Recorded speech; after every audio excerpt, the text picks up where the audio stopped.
Think about your cousin who always had money, or your sibling. If you had a sibling that always had money in their pocket, why? Well, because when they got money, what would they do? They would conserve it, right? They were anal retentive. They didn't go out and just fling their money in the air, right? Am I lying or am I telling the truth? I want you to think about that. Very simple idea, right? Maybe you had a parent who always had money, who's always doing well financially. Well, it's because they conserved what they had. They protected what they had. They preserved what they have. So conservative is the cousin of the word preservative. And one of the things about wealth that we've talked about before is that if you don't conserve and preserve and reserve what you have, then you might as well never had it in the first place. Do you get what I'm saying? Do you understand what I'm saying? That if you don't master the art of having the discipline to conserve what you have, then then your wealth is not a blessing. Your wealth becomes a curse.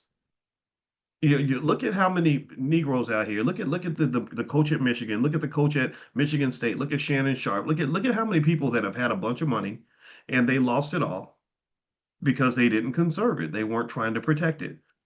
Do you understand what I'm saying? So I want you to consider this. I'm not talking about politics. I don't care who you vote for. I'm talking about politics, but I'm not talking about politics.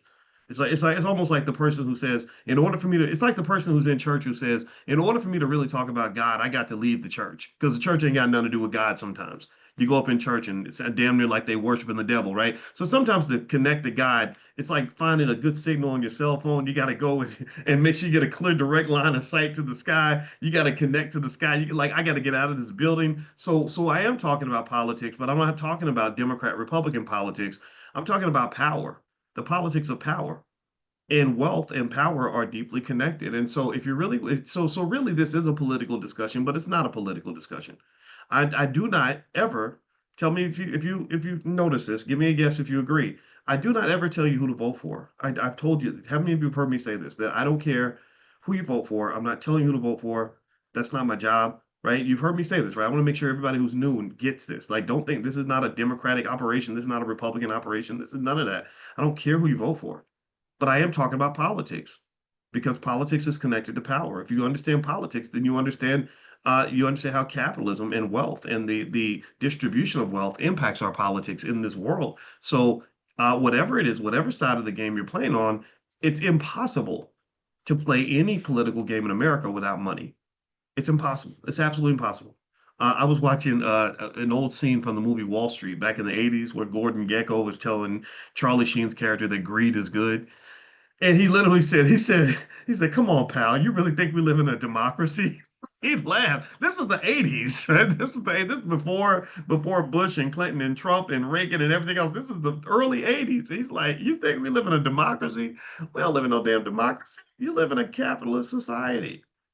And that's fortunate or unfortunate, depending on how you look at it. Okay. So anyway, let me move on. Let me move on. By the way, I want to give a shout out. I'm wearing a Tuskegee shirt today.